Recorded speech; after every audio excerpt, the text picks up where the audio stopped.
Yay Networks. A quick note before we dive into today's podcast. If you like what you hear, I would love for you to subscribe to Fueled Wellness and Nutrition, wherever you download your podcast. It would also be incredible if you take a minute to rate and review this podcast. Those things do matter and they really help us. I'm Molly Kimball. Welcome to Fueled, a wellness and nutrition podcast. I'm a registered dietitian and nutrition journalist with a passion to help people live their strongest, healthiest life possible. In my weekly TV segments and columns, there's a limited amount of time and space to cover everything, but there's so much more to share. This podcast is my opportunity to dive deeper into the topics you want to know about. All right, y'all, in this week's episode, we are covering the topic of forever chemicals. This may or may not be something that you've heard about. It may or may not be something that's on your radar. You may have also heard of these referred to collectively as PFAS. And you might be like, Molly, what are you even saying? We have a lot that we're going to be diving into with y'all today. So PFAS, or these forever chemicals, they are linked to an array of health issues, from GI to hormonal disruptions to compromised immune systems, certain types of cancer. They have this unique blend of being incredibly toxic and also having a high longevity. And there's been a lot of conversation and also a lot of alarm around these chemicals. And one of the things that we'll be talking about that they're really, I think they get a lot of attention around is water and bottled water. And one of my favorites, Topo Chico. So there's a lot of conversation around that. But just like anything, if that's sort of what we're hearing a lot of the spotlight on, but what's really underneath it? How much do we really need to worry about our water? And are we really putting a lot of focus on certain things like that when there's other areas that maybe these chemicals are more prevalent in? I'll also say there's been a hefty bit of fear mongering online about what's in our water. Some of it is from well-intentioned experts, and some of it, unfortunately, is from uncredentialed, self-proclaimed experts who are looking to capitalize on our fears. And so just like anything that y'all hear on this podcast, when we hear things where there's so much misinformation, we want to see what's really worth our energy. What do we want to put our focus on? What's worth really making a change in our lifestyle. So we'll be talking about all kinds of stuff. I find this topic fascinating, and it isn't just, it's sort of, there's like a level of drama y'all are going to hear us talking about. So there's years of cover up. There's years of what could be considered a disregard by the chemical industry. There's also been some turnaround lately, and maybe some, promising improvements here with some tighter regulations for these forever chemicals. But with all of this, the more you learn, the more overwhelming this topic can seem. And it can feel almost impossible to decipher just what do we need to spend our attention, put our focus on? Are there other aspects of our lifestyle that might be even more flooded with these chemicals? How do we know if our water is safe from these chemicals? What about common filters? There's just so much. Anytime I'm having the conversation about this with people, I get more and more questions. There's a lot to learn. So with me today to help shed light on this topic, to help us answer some of these questions and just really educate us and set the record straight, I am joined by Dr. Graham Peaslee. Dr. Peaslee is a professor of physics at the University of Notre Dame. He is a chemist by training and has been researching these forever chemicals, these PFAS chemicals, for about 10 years now. So welcome, Dr. Peaslee. Thank you, Molly. It's a pleasure to be here. This is our first conversation where we're actually talking with each other. We've emailed back and forth. I've read some of your work, some of your quotes. I'm really looking forward to this. For me personally, I'm sipping a Topo Chico as we are talking, and that is one of my favorite kind of go-to beverages. And really the catalyst for doing this episode, I was sipping a Topo Chico and I was with a friend of mine, and she said, Molly, I meant to say, I'm so worried about you drinking these. I know that you drink these a lot. You've always got your fridge stocked with them, but I'm afraid they're going to kill you. She had been following someone on social media who truly had her completely alarmed, specifically about Topo Chico, but other waters. And she was highly concerned, and also then was nervous for herself. Well, what do we drink? And to me, it's one of those things where probably in the common sense thought, there's going to be a lot of other things in our life for us to put our focus on probably water or bottled water isn't going to be the most lethal or deadly of these things. But then I'm like, well, is that just because I really like Topo Chico and I want to kind of turn an eye to that that news? So where do we even start? Where do we start in this conversation? Well, I would start by saying that I don't know Topo Chico specifically, but it's likely not to be able to kill you. It is artesian water from Mexico, Monterrey, I believe, and it is mined from deep underground as a result of an artesian well.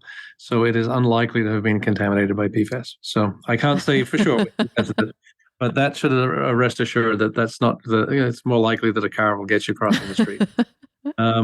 But I think it's very important to realize that the reason the EPA has come out with a ruling on this for next year, in fact, is the idea that we are what we drink.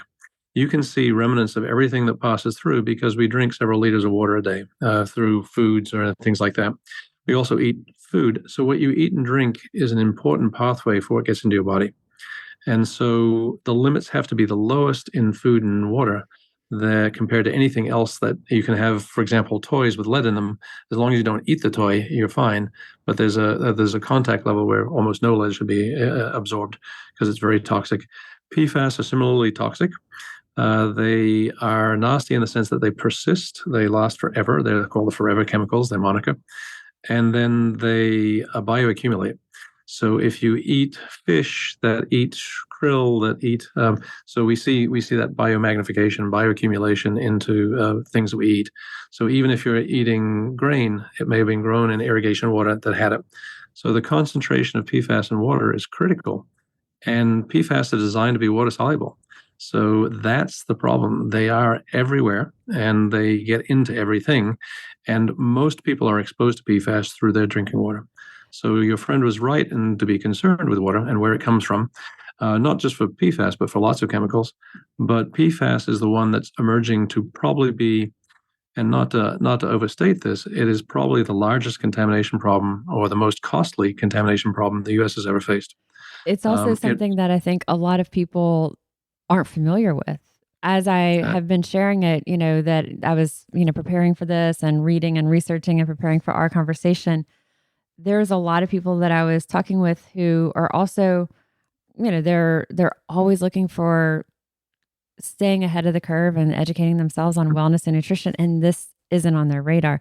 Tell us, what are we saying? PFAS, PFAS. Let's kind of start there. Of what is it? What does it stand for? It stands for per and polyfluorinated alkyl substances, which is a mouthful. It means that these are carbon fluorine containing bonds, chemicals that have lots of carbon and fluorine, and then an end group. And they are the world's best surfactant, which means that they make soaps, they make things that separate oil and water, or water and air, are very clearly done with these molecules. And they're probably the best ever made. They're all man-made. They're discovered in the early 40s, actually, as part of the Manhattan Project. They needed a chemical that would be inert. This chemical is relatively inert, therefore they thought it was safe, and they found lots of applications for it. So we have more than 200 industrial applications of it today, where it's being there's 12,000 of these compounds, and they're being used around the world in all sorts of different areas, in consumer products, in firefighting foams is the biggest one so far, where we've had contamination, because they are, it turns out, forever. They last for hundreds of years because nothing will eat them. And they are toxic, but they get into a lot of water. And so there's water soluble. So unlike some of the other contaminants like lead, which isn't water soluble, this thing can really get a lot further. And sticks around. And it sticks around. So it cycles through. So we see it in the blood of polar bears at 88 parts per billion, which is a man-made chemical. And the polar bears don't drink a lot of water any more than anything else, but they eat the seals, that eat the fish, they eat the small fish, that eat the krill, that are all bathing in this foam that, unfortunately, our Navy stuck in the ocean. And therefore, because they were told it was safe as soap, they just washed it overboard. So for years, we've been contaminating. And since it's a forever pollutant, it migrates to the North and South Pole. Global winds and current circulations in the ocean send these chemicals further and further north and south, and they'll end up in the top predator up there, which is the polar bear. So if you had a job measuring polar bear blood, which some unfortunate person has, they found 88 parts per billion, whereas the top predator in the mid latitudes is us. and humans have it. Every North American has it in about 5 parts per billion in their blood. These are man-made chemicals, and they're in your blood, and we can measure them today. And it's the last blood we found without these chemicals was from a 1950 something blood bank in Korea War, which is just crazy. So just to kind of they're everywhere. To recap what you said, because there's a lot there before we even are going further. PFAS, you said there's over 12,000 different types. So we're using the acronym PFAS, which stands for, can you say it? Per and polyfluorinated alkyl substances. And so there's more than 12,000 of these, and they are man-made chemicals, which we'll get into in a minute about how they were first, discovered and how they were first used. And you mentioned they're in firefighting foam. They're also, when you talked about things that would separate a surface from water, a surface from air, or I believe is how you said it. I think the way for us, the layperson to think of it is things that are like non-stick or things that would be like repellents. And so things that are like non-stick pans or waterproof clothing, a lot of carpets that have like a repellent type nature to it, certain types of cosmetics, food packaging where you want to keep that separation. And there might be a coating in there that's going to have that, maybe that bag doesn't get soggy or break down because of whatever's inside of it.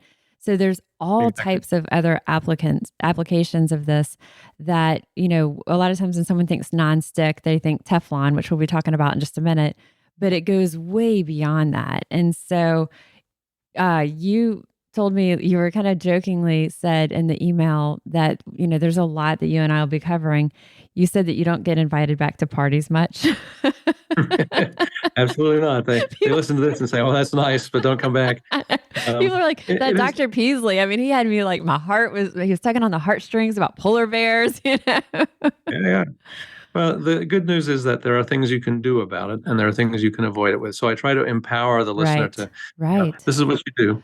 But if you don't have that, it's all bleak and doom and gloom. And I don't have any such solutions for global warming, but this is of big importance, and there are things we can do about it. And we're trying to stop the flow of PFAS into the environment is the first thing. And so we talked about what it is and the fact that it is called a forever chemical. So that longevity of it, that it's, it has basically a life of thousands of years. Often some of the small chain ones are thousands of years. Yep. And when we talk about earlier, I said, this kind of combination of toxicity and longevity, the longevity is it doesn't break down. It doesn't go away. The toxicity, and also just the negative consequences of it. Talk to us about what that exposure to PFAS is linked to. Sure. So there are, last year there were over 1,400 papers published on PFAS and toxicity. Wow. I can't read 1,400 papers in a year. I just can't. So I don't know all the latest details, but everybody is, and as little as 20 years ago, there were about 4 published per year. So the number I think it was 8, but something in that range. And it's gone up tremendously as people become more aware of this. And the reason is we've had populations exposed. So there was this famous movie of Dark Waters by Mark Ruffalo and others that made a story about the chemical company that put it into a drinking water of a town in West Virginia or Ohio. And it was a disaster for 30-some thousand people that lived there, but it was unknown to the rest of the world for many, many years after that. But we learned a lot about toxicology because 70,000 people got poisoned by this chemical, and we looked at toxicological effects after an 8-year study with 70,000 participants, they found about 6 diseases that were positively correlated with a certain type, one of those or 2 of those types of chemicals of the 12,000. And they included 2 types of cancer, kidney and testicular cancer, hypertension and pregnancy-induced hypertension called preeclampsia. And then there was ulcerative colitis and thyroid disease, all pretty major diseases and all very debilitating for those that have them. And they're all positively linked with this one spill of some C8, so-called C8 chemicals. And since that C8 time, being one of those types of PFAS. Okay. It refers to the PFOA and the PFOS, which are the 2 8-chained members of this family. There are 6-chain members, 7-chain members, 9-chain members as well. But the C8s were widely used in this country, and they were prevalent in this spill or in this production accident. earlier I referenced, which sounds like the, that level of drama or the level of like conspiracy theory. And I think people who listen to my podcast are regular listeners. Y'all know me well enough to know that that's not my approach. I don't like that. But as I learned more and more and read more and learned a bit about the industry's involvement in this, it was a little stunning. And so I'm going to link to it's about a 20-minute TV segment. It is John Oliver. And so he has just it's informative, but it's also really entertaining. But it kind of goes through a highlight of what Dr. Peaslee and I will talk about today. And that was actually, I thought he did a really good job of sharing the history of the evolution, or I guess the development of PFAS and how these even started. So walk us through that. You said it's back in the 40s that they were even developed. And so they don't exist in nature. You mentioned they're in everyone's bloodstream now. We all have these forever chemicals in our bloodstream. But back in the 40s and 50s, we didn't. This isn't something that's always been there in low levels and now it's higher. This is completely new, man-made. Yep. Completely new. There's lots of chemicals that are in our blood now that are man-made, but these are some that are so ubiquitous, everybody has them, which means that they're unusual.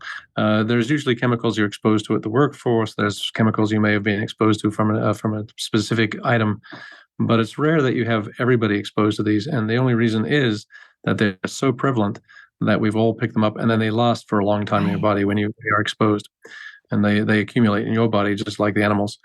And so I think it's important to realize that, we're not all going to die of these things, but they may be making us sicker than we anticipate, because the other thing that they do is they reduce the immune suppression system. They suppress the immune system.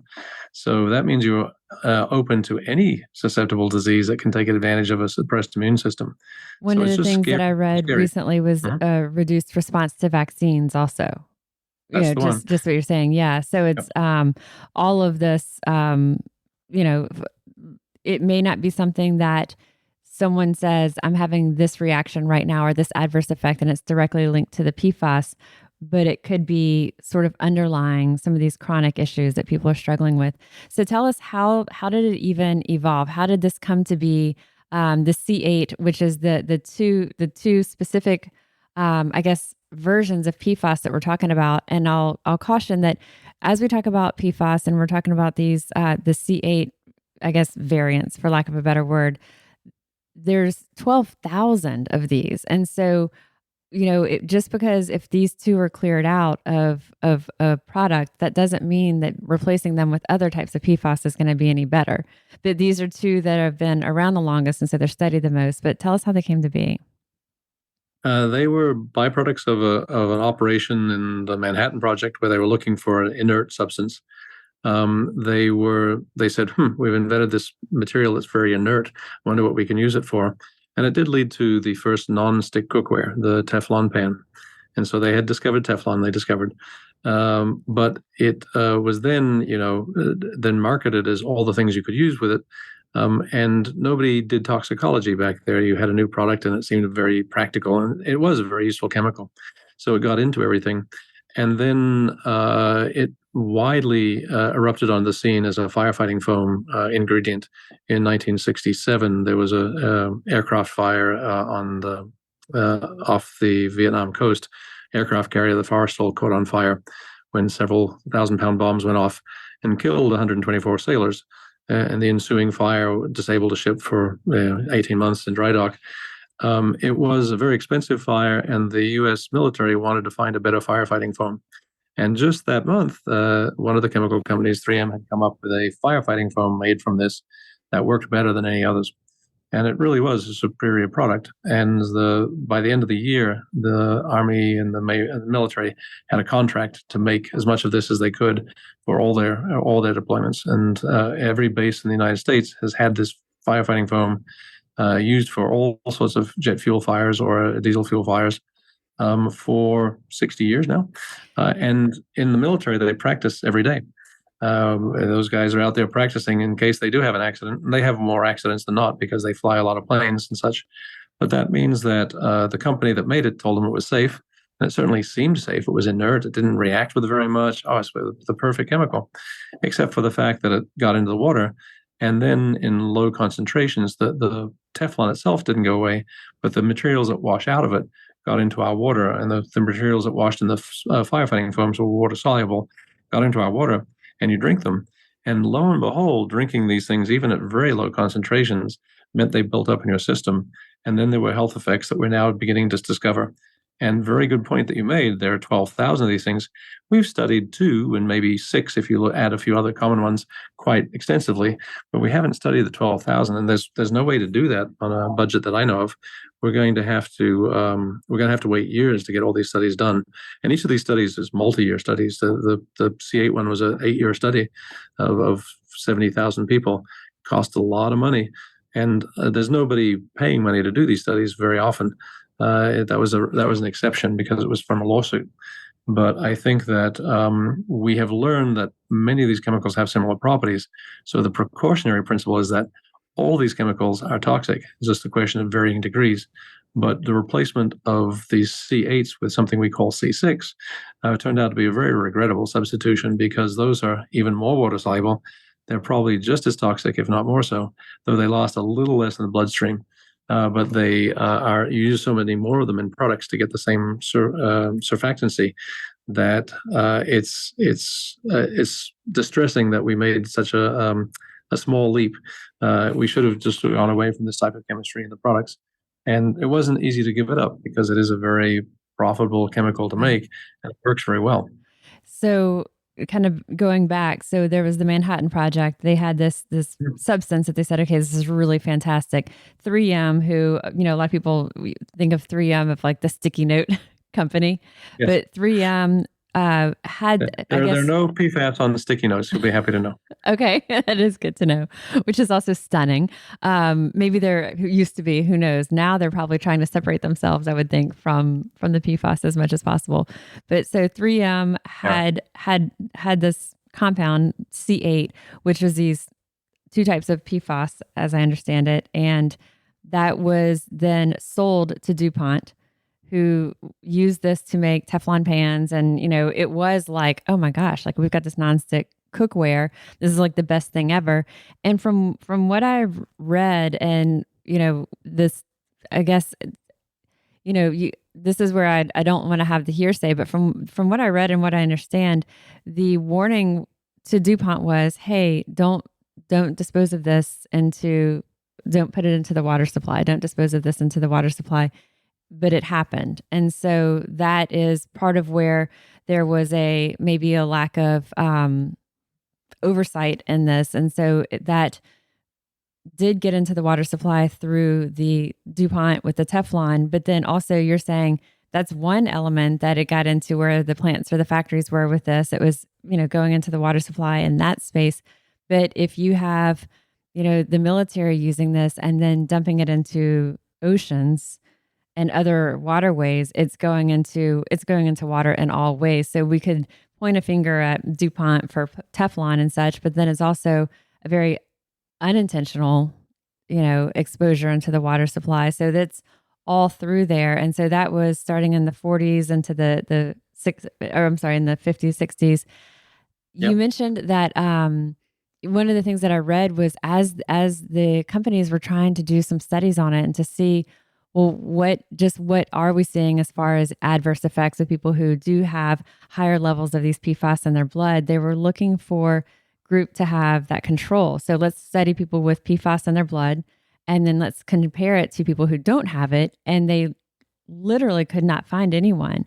And I believe, like almost 100% of the people, like more than 99% of the world has PFAS in their bloodstream, all over the world. And so that's where it's stunning. And so you mentioned that kind of the clean blood, as it's referred to, that control group was found from blood that had been banked from like back before the Korean War.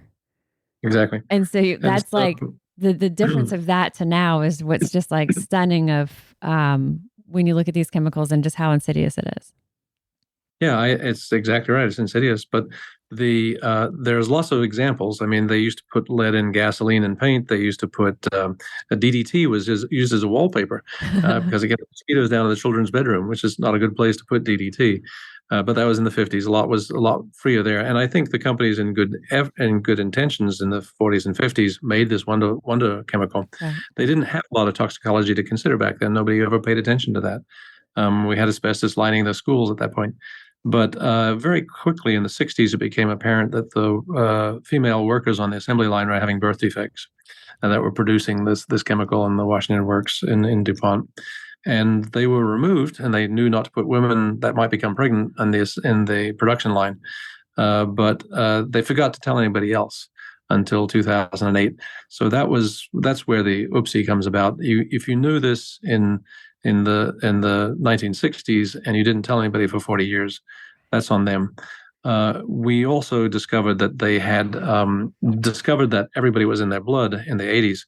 And they said, whoops, we're the only ones making this chemical, and yet it's in everybody's blood. That's probably not a good thing, even if they don't know the toxicology at that point. Though it certainly was thought to be not terribly toxic, and we still encounter people that say, "Oh, it isn't that bad. It's not like lead that'll kill you right away." And it's true. You could eat a roll of Teflon tape and it doesn't kill you. It passes right through. But the health effects are noticeable even at very, very low concentrations of this. So you will get an effect. And people smoke cigarettes their whole life and they don't die. But some people smoke a few packs and get lung cancer. And there's a correlation. And medicine and health is like that. Statistically, we are not doing well with these fluorochemicals in our blood, and the fact that we all have them is scary. And what we can do is try to make the next generations less fluorinated, and that will help us all. So right now, where do we stand as far as industry and the production of products that contain PFAS? Where are these? What do we need to be concerned about? Like, where are they? I don't want to say like, where are they just kind of hanging out? Where maybe some things that people aren't even aware of? Like I said, we're pointing the finger at something like water. And so I do want to talk a little bit about the resources for someone to look at to find the water quality in their area for municipal water. But then there's also bottled water, et cetera, that we can talk about. And then beyond that, where is this kind of hanging out? Yep. And so there are lots of consumer products made with PFAS. There are lots of industrial processes that use PFAS. And just like the rest of us, they're all finding out fairly recently, oops, maybe we should have plan B. Because this wonder chemical, and the best example I can give is, waterproof rainwear. Everybody's out biking now in these wonderful suits that are waterproof. Well, depends on how well you need them to be, or the carpets that are Scotch guarded, for lack of a better word. That was the early form of PFAS that they put down was Scotch guard. They've now gone away from that in their formulation, but all the early carpets were stain proof. Now they make them the most washable carpets in the world because they want to remove themselves from the liability of having something that, while very convenient, isn't necessary. And I ask the same people who wear the rain suits can't be that bad for me. I'm just wearing it for a few hours. And, if you're going up Mount Everest, I could see a need for a really well-protected waterproof suit. If you're going to the mall, does it need to be that waterproof? Right. And could you survive with the second best waterproofing agent that isn't toxic, and therefore we're not making a tanker torque of it? And I think that holds through almost all the ingredients you see them. We've seen them in textiles. We've seen them in food packaging. We've seen them in cosmetics. We've seen them in uniforms, sort of type of textile. The ski waxes are now banning them for the Olympics. We see them in an amazing range. Mist suppression systems. Anybody who does any metalworking, they have these mist suppression systems with PFAS, firefighting foams, you name it. Various types of lubricants have them. So they're everywhere. And where they've ended up is, of course, in our food supply and in our water supply. And the EPA is engaged in a 5-year annual study of the American water supply. And this year, they added 17 PFAS to look for 17 different PFAS in all the water systems of the U.S. It'll take 3 years to roll the results out. This year is the first year they're starting to release results. The next 2 years, a lot of people are going to become very aware that they're in the 10%, 20%, 30% that are drinking this above the EPA recommended level now. And that's going to scare a lot of people to saying, okay, it's in my water. What can I do about it? And just to go completely off topic on you for a minute, what do you make from water? You also make beer and wine from water. Wine mainly from grapes, coffee, yeah, and it shows up in beer. It shows up in drinking water. It shows up in things that are processed like grapes and wheat that gets turned into bread, for example. I mean, it could be in anywhere. And you will not be able to taste it. You will not be able to see it. We're putting it in paints. You know why we put it in paints? It doesn't smell. And so it's a volatile chemical that, you used to open the windows when you painted indoors because that smell would knock you out. And by the way, it's carcinogenic. So now they don't put those chemicals in there. They put this one that you can't smell in there so that you can paint with the windows closed. But of course, you're breathing more fluorochemicals than ever before. So that's sort of a regrettable substitution as well. But anyway, I digress. Which was easy to do on this. But it's one of those things that if it's in the food and you can't taste it, you can't see it, how do you know? Well, you have to use some common sense. And the bottled water is a great example. There are bottled waters that are basically tap water recycled, and it's purified and put into a bottle and sold to you. Those tap waters, if they come from surface wells, could have been contaminated because they were next to an Air Force base. The milk you buy from a certain cow may have been grazing on the wheat that was grown by a municipal fire pit where they tested the foam. Those are the things that you are unsuspecting, you would never know. But it could happen. If you wanted to be sure of your drinking water, since we depend on that, then using a filter will help. Even the Brita filter will get rid of some PFAS, most of the PFAS, in fact, if it's fresh. But if you really want to be expensive, you could go for an RO system, and that will remove all PFAS from the system. A reverse osmosis system. Reverse osmosis, yes. It's expensive, though. Not everybody can afford that. Certainly not everybody can afford that. If you buy some of the bottled waters that are processed, they are taken from distilled water. Anything that you see is distilled, that then they add salts back into it. And Smart Water is a brand that I've that's the same thing you drink, except that yours is artesian, which is a deep well. And most of the deep wells in the world have not been contaminated, so those are pretty safe. But lo and behold, if you put it in the wrong bottle, you can get a fluorinated bottle, which then leaches into the water. Luckily, we don't think any drinks are put into fluorinated bottles. It's mainly pesticides, which is for chemical safety. They put them in a long-lasting bottle. But where do pesticides go? After they absorb some fluorine from the walls, they might just be sprayed on crops, and then that PFAS will get into the irrigation water and get into the crop yield, which you may eat. So the whole thing with a fluorochemical is that there's this vicious cycle that goes through all the various ways you can get it. And you just have to be, as a community, we have to sort of hold the line and say, we don't need the convenience of stain-free this and water-resistant that unless we really need it. We could ease off on that and reduce the production of this into our life. When you're trying to avoid it, look at the labels, read carefully what you're drinking and eating. See if it was just municipal water recycled and cleared and purified, of course, but it may not be. It certainly wouldn't be purified of PFAS. Those can sneak through, and in fact, as there are 12,000 PFAS, there are some we know that are sneaking through all our tests so far. That they're really there. They're not even being tested for at all. Right. They're not even being tested for them, and so all our water has those, and that's something we can't avoid at the moment. We hope they're not as unsafe as the other ones, but that's up for decision, and nobody has measured them. One of the links that I'm going to include in the show notes of this episode is a link to check for PFAS in your area. And it's the Environmental Working Group. And it's, I'll have the link to that. And they basically have a PFAS map, and it's an interactive PFAS map. And it's interesting. My husband and I were looking at it the other night, and along, based here in New Orleans, along the Mississippi River, what it looked like in Louisiana and around the Mississippi was that there weren't a lot of testing sites. Because there's, it sort of was, it showed a light blue dot if it was, PFAS was found above a certain limit, and then it showed a dark blue if it was below. We only had a handful of dots. They were all dark blue, which showed below the limit, the threshold for PFAS. But one of the things that we saw was interesting, and my husband said, they also note the military bases on here. And I said, I don't know why. And we thought, this is interesting. They showed water testing places that showed you if it was above or below, and then also the military bases. But now that's making sense because of what you're saying with like the foam that is so frequently discarded around the military bases, that if you have that base near you, the assumption would be that the likelihood of PFAS would be higher. There's 2,300 military bases in the United States. Some of them closed, some of them still working.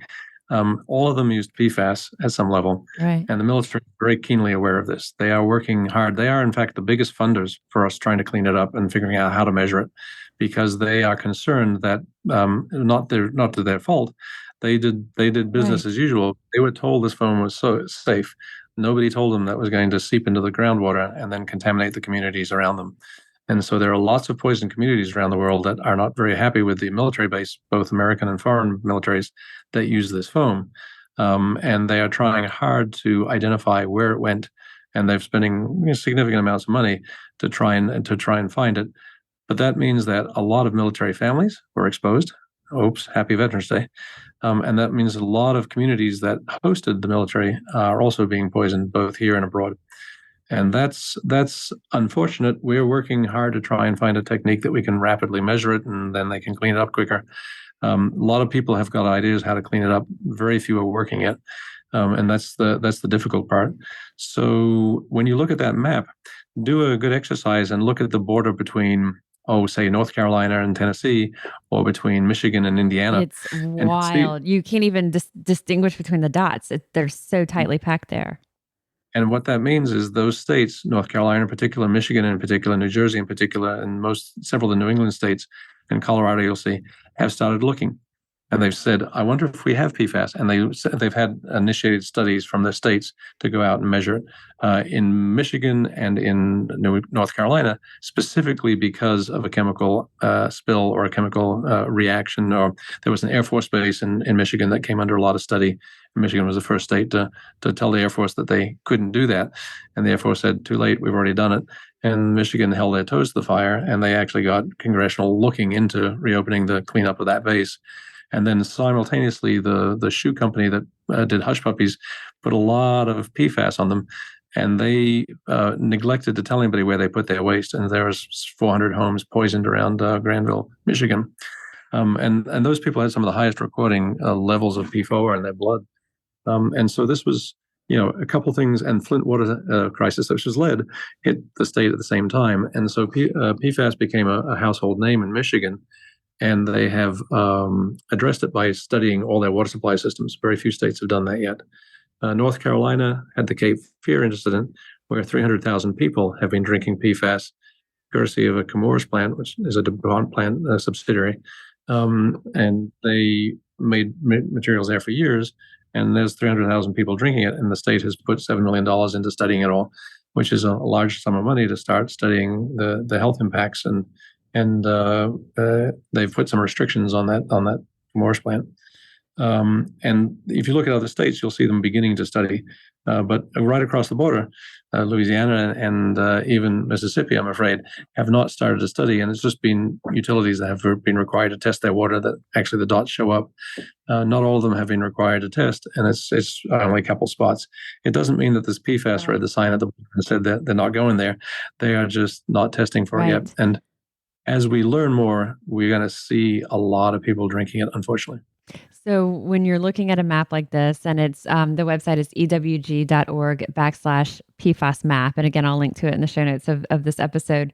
But if you look at it, I think what Dr. Peaslee is saying is, don't get so confident if we see that, it's not in our area. That just also can mean it hasn't been tested. And those where there's like a lot of showing that it is there is because there has been an active reason in a lot of those cases for those states, those regions to test. Talk to me about the upper limits, because the EPA recently set new limits for PFAS and water. And am I right that they dropped the upper limit? I mean, a crazy amount from like 70 parts per trillion, which was set back in 2016, it's 70 parts per trillion to 0.02 and 0.04 parts per trillion. 0.002 and 0.0404. I'm sorry, 0.004 and 0.02.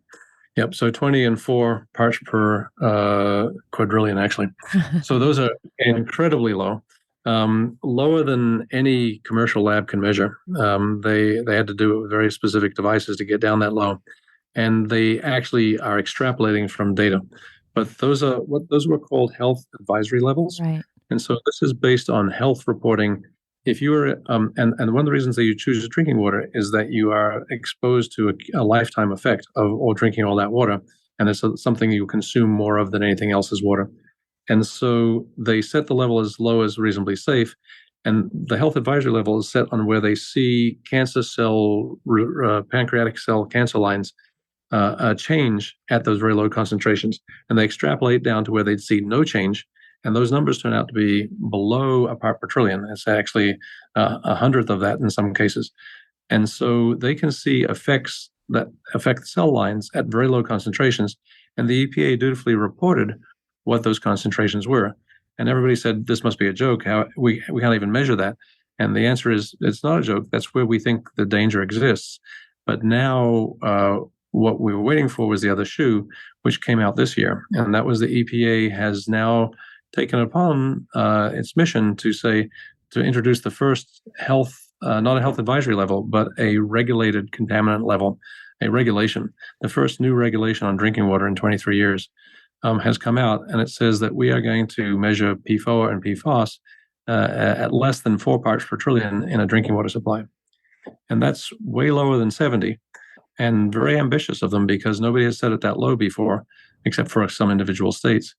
And the reason they chose that number was it's the lowest readily available measurement that can measure that low. It's a very sophisticated instrument that can do that. Commercial labs can do about 1 to 2 part per trillion with an uncertainty of 1 or 2. So if you set it at 4, you know you've got something, and that's as low as measurable, which says that they want it to be as safe as possible with the current instrumentation. They might lower it some year in the future back towards those lower numbers, but nobody can measure that way for a reasonable cost right now. So this is for a reasonable cost. You can determine that it's there. And they've taken a very ambitious and what we call proactive approach to being protective. And that reminds me of the Europeans. The Europeans do that first. Usually the Americans don't. But in this case, the EPA has actually gone in and said, this is a catastrophe. We need to put limits on the water right away. And that has had big implications. It becomes into effect as of, I think, January 1st, 2025. So after that, water supply systems will be asked to measure their water and meet this contaminant level.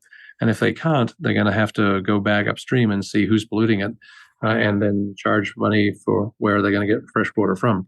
So the upper limit had been 70 parts per trillion, now 4. But the difference, am I understanding it correctly, that it was an advisory before? Yes. And now that 4, bringing it from 70 to 4 parts per trillion, you referred to that as a regulatory limit. Does that mean that that's legally enforceable? Yes. And the EPA can set a fine. Yeah. The others are advisory limits. In fact, it was 400 before it was 70 for several years. The first limits were up at 400. Canada still has a 400 limit, and they're getting really upset because they're drinking water that's well above 70, and they shouldn't be. And so only in a couple of places, but that's if you're in the wrong spot, that can be a really disaster. And the American states are all taking on their own initiatives. So New Hampshire and Massachusetts and New Jersey and California have all set limits, regulatory limits. Michigan has set regulatory limits. Minnesota has set regulatory limits. But there's still about 40 states, or I guess 36 states that haven't set state limits yet. And they'll default to the federal limit.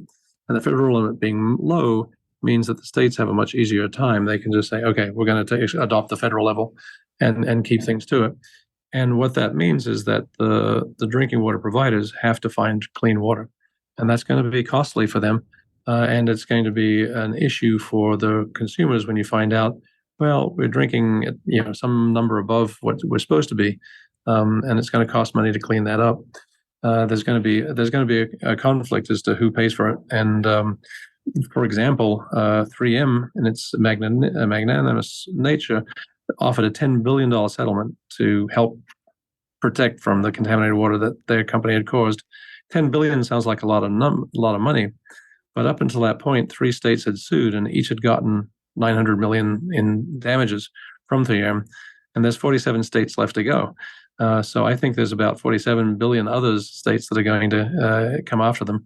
And that's just one company. There's 6 companies that make this, 2 in the U.S.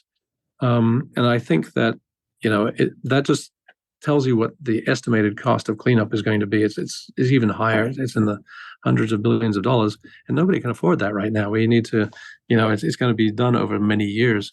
So it's a very litigious place where everybody is in right now. They're worried about what's going to happen. Right. There's not anybody who's still. 3M has announced that they're going to get out of the PFAS business.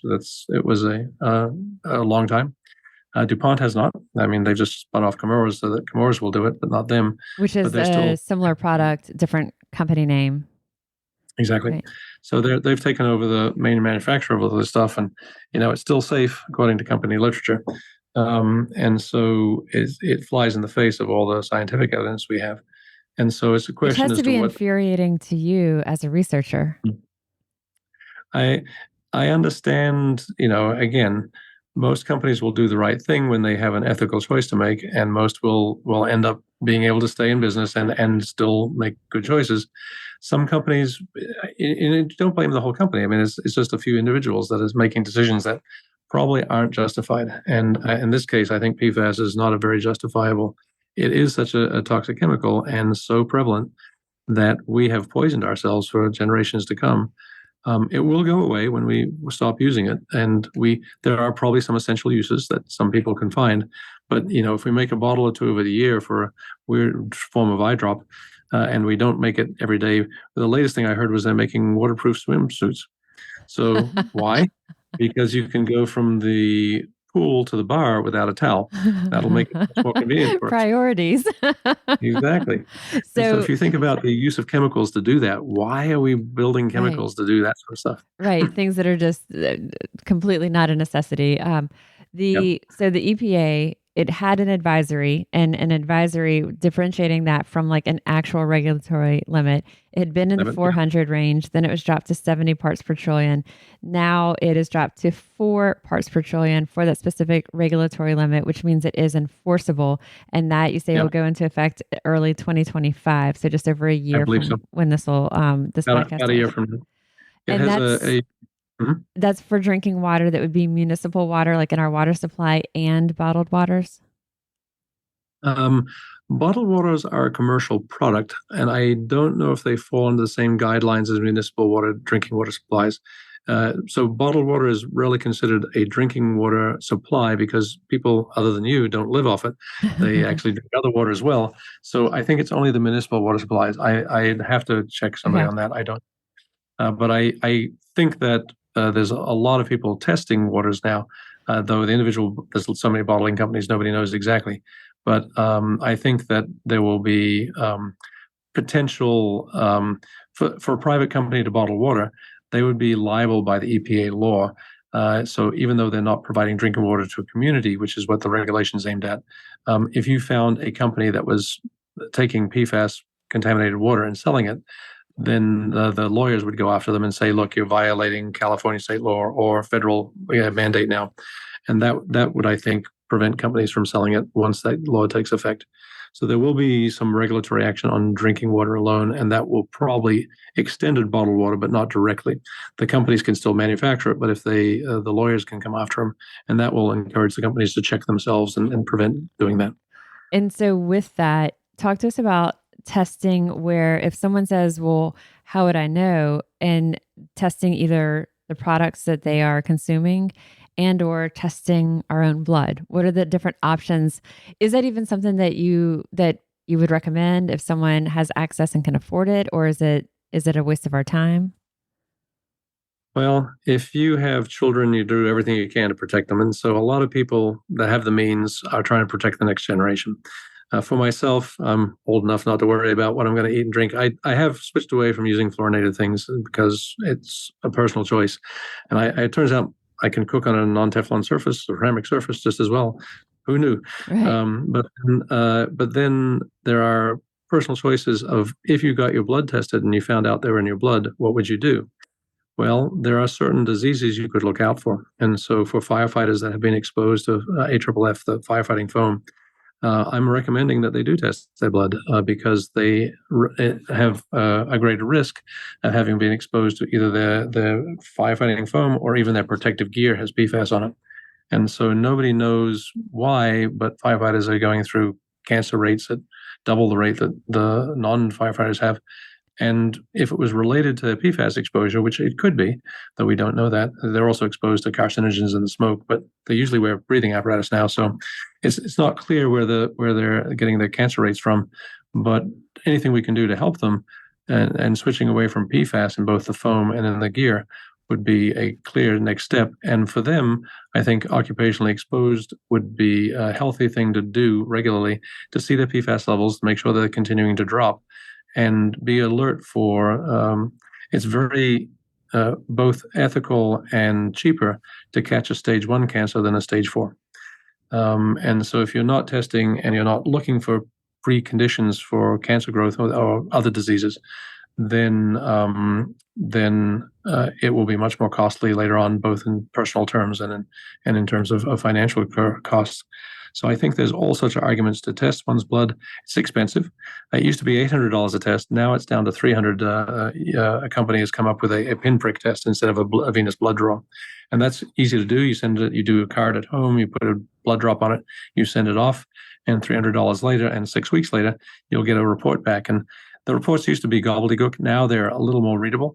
So a consumer can read it and you can see this is the average that everybody has, and this is what I have relative to that. And many of us will have not elevated. They'll be on average or below average, but there'll be several people elevated. And if you're in a community that has known contaminated water and you're worried about whether it's affected you or your family's health, getting a family member tested with this is a good thing to do. And I was talking to several people in Michigan that had been exposed to this contaminant in Western Michigan, and they decided to test their whole family, and they found out that yes, they were drinking contaminated water, but only the parents had had it. The 4 children who were not they were measurable, but they weren't highly elevated, whereas both the husband and wife were elevated, and they had been there longer, probably why, but they may have been more exposed in their workplace than they had been at home, for example. And so those those things are a relief to know. But they're also concerning because if I am elevated, what do I do about it? There's no treatment for it at the moment. That's what I was going to ask. And I haven't read anything of this, but the thing that comes to mind is like, is there any type of a chelation therapy, Exactly right. Yep. That's a very good word. It's where you take the blood and drain the metals out of it. That's chelation. There's no chelation for PFAS. There has been some study that suggests if you put them on statins, blood thinner, and you bleed them, basically bloodletting, but in a modern day sense, you can reduce the new blood generated won't have as much PFAS in it as the blood that's been exposed. But then those things aren't without side effect either. Well, yeah, you can't lose a lot. It turns out, yeah, right. Statins are also dangerous. But for example, women have a lower level of PFAS in their blood than men in some cases, and it's thought that the blood loss will actually help lower that in the blood. But it's hard to say that we're going to drain blood to solve a problem. That seems like a lot of work to do. I'll include the link to the test that you mentioned. Do you know the name of it off the top of your head, or do you want to send it to me later? The test is by Eurofins, and it's a Eurofins USA company, and they have a blood spot test, and I'll send you a link afterwards. Yeah, we'll include that in the show notes also for our listeners. And so, yes, it's possible to do, a pinprick test. Like you said, it's about $300, and that would be to test our own blood levels. And it's something that, if someone has the extra $300 and it's bringing them peace of mind, either for themselves or their family, their children, you're saying, yeah, there's not a reason to not do it. And while there's not anything, if you saw that you had higher levels, there's not a truly like viable solution for that right now, but it could also alert you to maybe be more proactive in things like cancer screenings and such. What about testing our water? Testing our water is slightly cheaper. It's probably a commercial lab will do it for $250, maybe 300, somewhere in that range, depending on where you are. And that's a lot safer than sticking a finger to find out blood. But it's also much lower concentration, so you have to use a very sophisticated instrument to get down to that. If it's in part per billion in your blood, it's 1,000 times weaker in the water at a part per trillion. And so that means that you have to have this lab do it, and it's an expensive lab test. we're developing a rapid screening test at Notre Dame, actually, that is going to go and try to lower that costs. But it will still be such that mostly utilities want to do it to see if their water is really free, but homeowners can do that too. And then going back to Molly's Topo Chico, of course. So Of you course. mentioned that, let's using Topo Chico though for, in all seriousness, as an example, the Topo Mhm. Chico is bottled in so many different places. So while I might be purchasing it, in New Orleans, where it might be bottled is coming from all different locations. And so the actual PFAS content of it may vary with that. It may, if it was bottled in something that was PFAS containing. It's in glass bottles and it's coming from a deep well, artesian well. As long as they're using the water and they're not cheating by diluting it with some other water Yeah. that looks like artesian water, then you are probably pretty safe. I think you can use common sense to say that you could test the water, but it's probably a waste of $300. Right. My guess is return below limit of detection. Whereas if you had other water, which will remain nameless, but are basically large companies repurposing municipal water and selling it to you as clean water, and it's been filtered, but it will be so it doesn't taste bad, it doesn't smell bad, but it could have PFAS in it because they haven't removed that unless it's distilled or reverse osmosis. Do Those they two have to processes. stay nameless or can you share? I don't know which ones do. Okay. That's the whole But part. there So are, yes. I don't want to misspeak Yes, because I somebody get will get. it. I And if get it. Coca-Cola gets upset with me, that'll be bad. But I don't know whether they may be doing reverse osmosis water and things like that too. I don't know. And so if I knew more, I'd certainly say it. I don't know.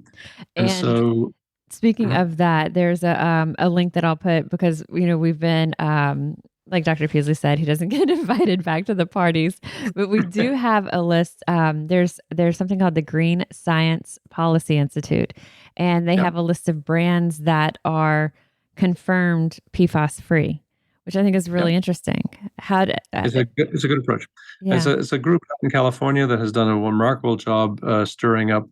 They got me.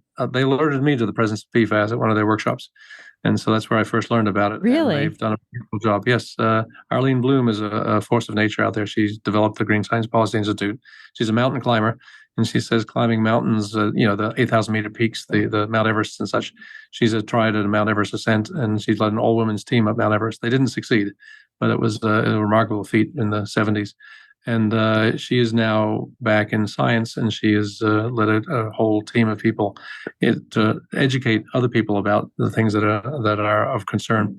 And we began on one project, but right then I met another scientist who was doing PFAS and invited her to speak, and that changed the rest of my life. I was like, wow, why does nobody know about this?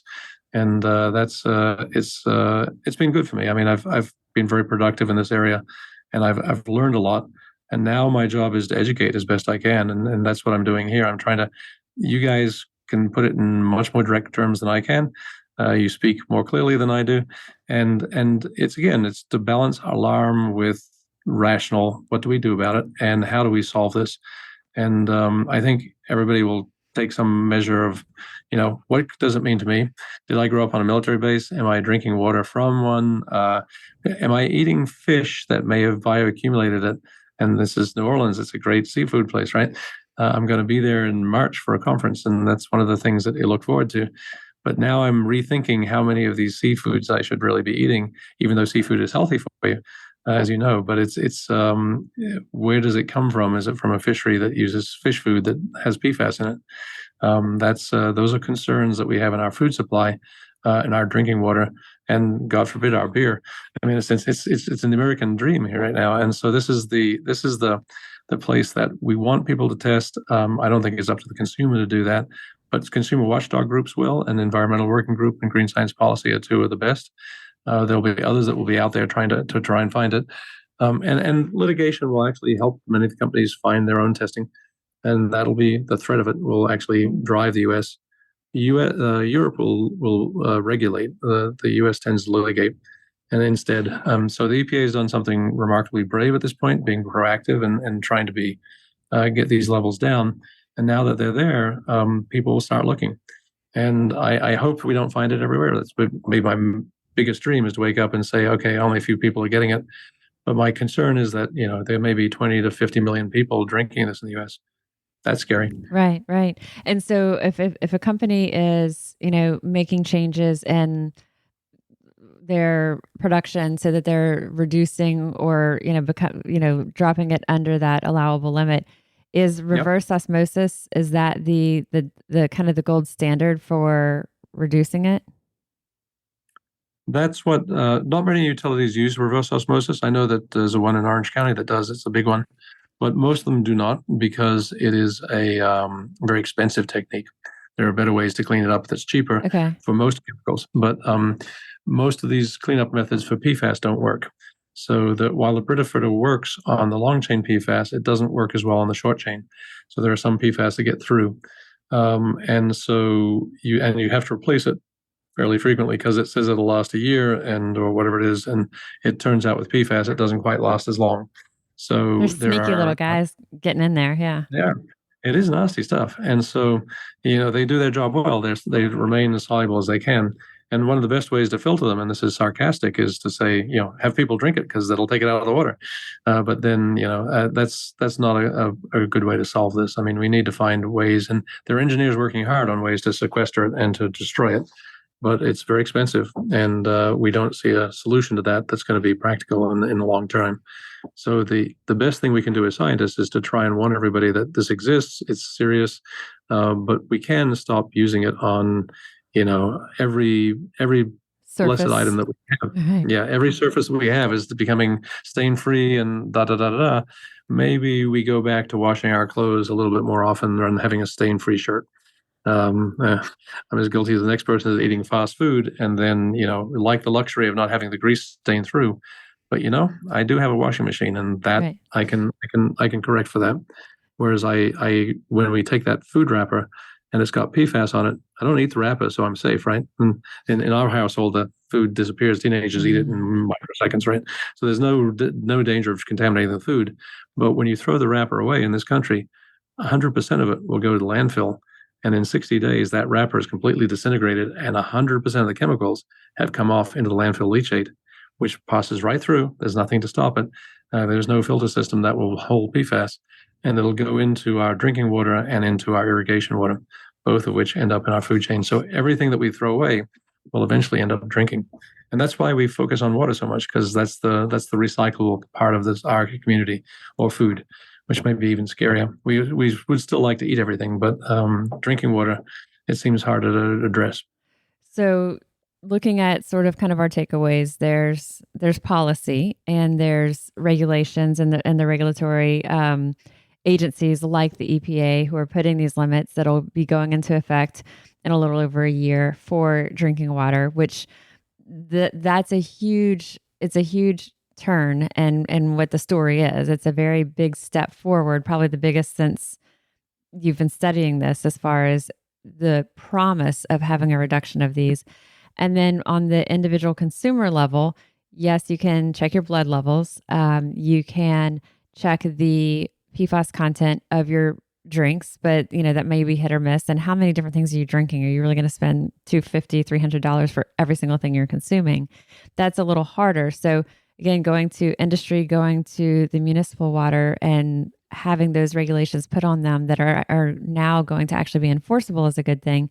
And then the filter systems, you say the Brita filter works for certain types of PFAS, but not all. And so if someone is looking for something for their home, then the reverse osmosis system would be right now what a person may have at their home.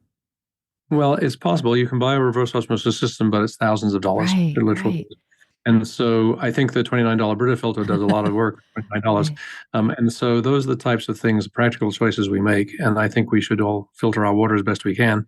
But it may not be necessary in some areas. If the utility is tested and it's delivered to your tap without PFAS, you can drink tap water. So I think and all the utilities will be testing over the next 3 years, and the reports will be publicly accessible through the EPA. So that will be, unless you're on well water, you're in great shape. Yeah. If you're on well water, it may be worth $300 one day to test it and see what your well water looks like. Right, But because if you don't that is going to be the same water that's going to be coming to your tap for quite some time.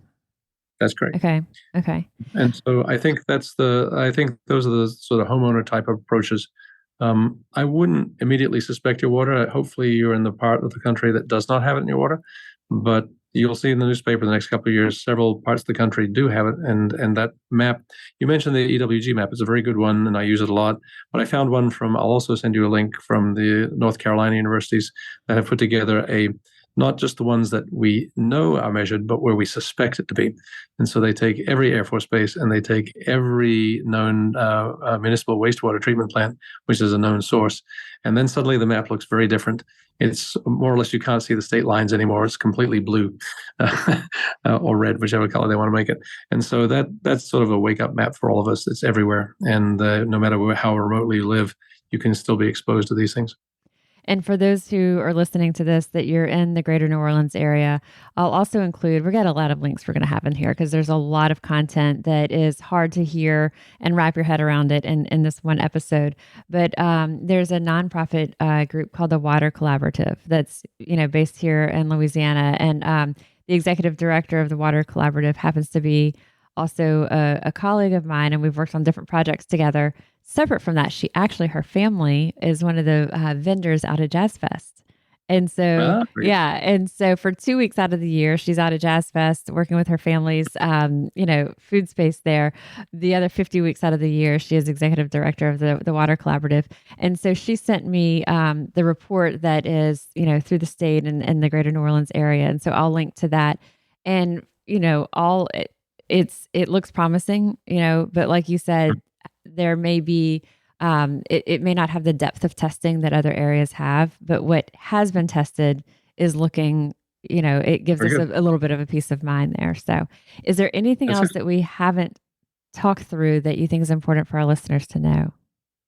Oh, thousands of things, but that's not something for tonight. I mean, PFAS is one of them, and I think just making people aware of it and realizing that it is a serious threat, but it's something that we aren't going to do something about tonight. We're going to work on it as a community for a long time, and it's not, you're not powerless. I mean, there are wonderful stories, and here's one from Mississippi. Actually, I believe it's Mississippi. There was a 15-year-old vegan, which is already quite unusual for Mississippi. But she was reading her bottle of, I think it was orange Gatorade, and she found an ingredient she was looking for, make sure it was no animal products, and she found a listing for brominated vegetable oil, which is not a PFAS. She didn't know about PFAS yet, but she found it and realized it was being used, after some research, that it was being used as a dispersant in her Gatorade. And she wrote to the parent company, and I forget whether it's Pepsi or Coca-Cola, but one of those companies he wrote to and said, "Why is this in my orange Gatorade? I don't want it there." And they ignored her. And so she went on to a social media site and collected 250,000 signatures. And then they decided to remove it because there was a lot of protest as to why was this brominated product, a chemical, being added just to, it kept the citrus from separating from the sugar. And so they mixed it and they've found a replacement. But, I tell that story a lot because I don't want to mention this young teenager, but I said, "What have you done by the time you were 16? You got a whole industry to change." And I think there's a lot of empowerment that people have, the power of your purchasing power. If you buy things that are not got PFAS in them, and there are many products, the cosmetics right away that are coming out that are going to be PFAS free, if you make a conscious decision to do that, that will drive us to where we need to be in the most rapid way in this country. And the organization we talked about, the Green Science Policy Institute, that has it's an extensive list, relatively speaking, an extensive list of PFAS-free brands. The reason that's important is, we didn't say this earlier, but to be very clear, you're not going to see it on your ingredient list. So that's why we talk about testing. Like, you're not going to see PFAS in whatever form it is. The PFOAs or PFOSs, or Gen X is another, or we referred to it as C8s earlier. You're not going to see any of that in the ingredient list. It's not going to be there. And so you do have to either rely on that company to test it, an organization like the Green Science Policy Institute to test it, or spend in a couple of $100 for yourself to test it. So it's not listed there, which is why I think the fear factor is there, for people. So this has been super helpful. The last question I've got for you is, what is some of the research that you have coming up on the horizon? Like, what are some of the things that we can look for to come out of your research space? Oh, well, we just published one on plastic containers that had PFAS in them, and our next ones are going to be watch bands and menstrual products and different types of textiles. So we're driven a lot by student research. They're interested in things that they encounter and that they can screen for and say, what are PFAS doing here? So those are all on the horizon. We've submitted papers on a couple of those already, and we're waiting to hear on reviews. We do publish studies where we do peer review, and then once we see it, everybody else is welcome to go and see it too. Knowing that it's there means that companies respond and sort of say, ooh, we didn't know it was there. Let's get rid of it, hopefully. Or they'll say, oh, we don't use it. And then they try to duck it. And there's examples of both of those. But in general, bringing light to a subject makes it much more addressable. And what we're trying to do is catch up over 60 years of use of this stuff to go one by one through the various types of uses and sort of say, is it still being used and why? I've only got one or two suggestions what might be still necessary use. Most of them, even the firefighting foams, aren't necessary. They've done fluorine-free foams that work. And so I think that what used to be inviolate, we have to have this stuff, is no longer so. And so we can do that to almost all of the 200 uses of it. And the companies will catch up, and they're learning very quickly. And most companies, switch away from it as soon as they realize they're using it. If someone's consumption drops, if someone's consumption of PFAS drops, let's say with these new regulations over the next decade, it's lower in our supply. Is it likely that someone who has, let's say, higher blood levels of PFAS, will those blood levels, without any other change, is it expected that they would drop also correspondingly? Yes, it is. Okay. We already see a drop in everybody's blood based on the voluntary removal from 2012 when companies removed it. Since that time, PFOA and PFAS, the two C8s, have dropped in everybody's blood, remarkably so. I mean, there's a 5-year half-life, so they've gone down about 2 half-lives since they were first dropped. So we had a lot more 10 years ago of those two chemicals. All right, so it's promising. It's very promising. And so it was a voluntary removal. So the EPA did do something without a regulation. They got the companies to withdraw it, else they're going to be sued. The companies got sued anyway, but it's not by the EPA. But that resulted in a drop in the blood levels of those two. Of course, the C6 replacements are now showing up, right. And they turn out to have so those ones are increasing. But and there are some that we don't measure in blood sera, so that's unfortunate. So there's still plenty left to go, but I think it is promising. If you get rid of the source, you will get rid of them in your blood too. All right. Well, I really appreciate you taking the time to give us the insight on this. I have a feeling I'll be reaching out to you over the years for more questions, more follow-up, maybe have you back on for this. I love the work that you're doing. And I would imagine that the students who are working with you I would think that there's just a tremendous level of reward and satisfaction in the research they're doing with you.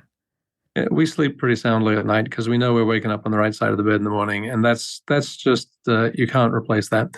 And we may not always have the right answer, but we certainly are trying hard to find something of societal concern, and that's good. After many years of basic research, doing something that has a societal application is really quite rewarding. Yeah. But thank you for being able to report on it and being able to get the word out, and I look forward to hearing what happens. All right. Thank you so much. Have a good evening.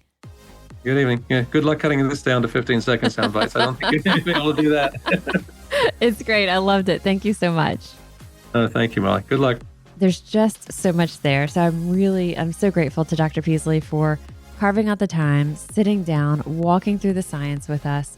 And it can be hard to determine, where do we put our focus? Where do we put our attention, our energy? Where do we put our money? We want to be mindful and we want to be knowledgeable about this, but we also don't want to create unnecessary alarm. And so I think, some of the guidance and some of the information with Dr. Peaslee, and also some of that promise that's on the horizon, it isn't all doom and gloom. There does seem to be a positive shift happening in the world of PFAS. So grateful to Dr. Peaslee for sitting down, talking through this with us. There's a lot there. I'm sure this is not the last time that we'll be talking about PFAS. And as there's more research, as there's more to share with y'all, we will do so right here on Fueled Wellness and Nutrition. Always let me know what you think. As you're learning more, as you're seeing products or seeing maybe new research on this that you find as fascinating as I do, I always want to hear about it. Share it with me. I learn so much from y'all as well. I am registered dietitian Molly Kimball, and you've been listening to Fueled Wellness and Nutrition, the podcast. And if you'd like more Fueled Wellness and Nutrition, please head over to mollykimball.com, and you can follow me, Molly Kimball RD, on Instagram, Facebook, and Twitter. And if you haven't yet, please go to Apple Podcasts and subscribe, rate, and review this podcast. And join us next week for another dose of Fueled Wellness and Nutrition. Thanks for listening, and stay focused on living your strongest, healthiest life.